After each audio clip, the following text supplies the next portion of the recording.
ದಕ್ಷಿಣ ಕನ್ನಡ ಜಿಲ್ಲೆಯಲ್ಲಿ ಮತ್ತೆ ನೈತಿಕ ಪೊಲೀಸ್ ಗಿರಿಯ ವಿಡಿಯೋವೊಂದು ಸೋಷಿಯಲ್ ಮೀಡಿಯಾದಲ್ಲಿ ಸದ್ದು ಮಾಡುತ್ತಿದೆ. ಉಪ್ಪಿನಂಗಡಿ ಪೊಲೀಸ್ ಠಾಣಾ ವ್ಯಾಪ್ತಿಯ ಬಾಜಾರು ಎಂಬಲ್ಲಿ ವಾರದ ಹಿಂದೆ ಮುಸ್ಲಿಂ ವಿದ್ಯಾರ್ಥಿಗಳ ಜೋಡಿಯನ್ನು ತಡೆಹಿಡಿದು ಹಲ್ಲೆಗೆ ಯತ್ನಿಸಲಾಗಿದೆ. ಈ ಘಟನೆಯ ವಿಡಿಯೋ ಇದೀಗ ಸಾಮಾಜಿಕ ಜಾಲತಾಣದಲ್ಲಿ ವೈರಲ್ ಆಗುತ್ತಿದ್ದು, ಘಟನೆಗೆ ಸಂಬಂಧಿಸಿದಂತೆ ವಿದ್ಯಾರ್ಥಿನಿಯ ತಾಯಿ ನೀಡಿದ ದೂರಿನಂತೆ ಉಪ್ಪಿನಂಗಡಿ ಪೊಲೀಸ್ ಠಾಣೆಯಲ್ಲಿ ಪೋಕ್ಸೋ ಪ್ರಕರಣ ದಾಖಲಾಗಿದೆ.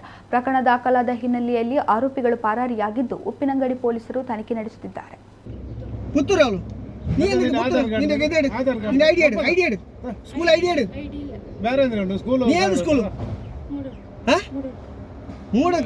ಮಕ್ಕಳ ಮೂಡಲ್ ಕತ್ತು ಊಡ ಬಂದ್ರೆ ನೀವು ಅಹಂಕಾರ ಬಂದಿದ್ದಿ ನೌಕರಿ ಬಿಡಿ ಆಧಾರ್ ಕಾರ್ಡ್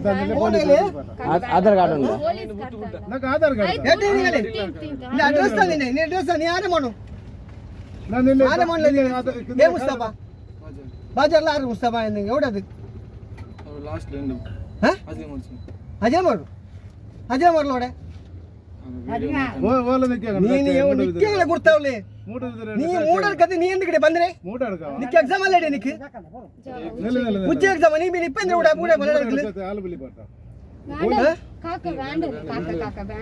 ನೀನು ಆರು ಜೊಲ್ಲುಡಿ ನೀನು ಆರು ಮಲ್ಡಿ ನಾನು ಬಾಜಾರ್ ಹಾರೆ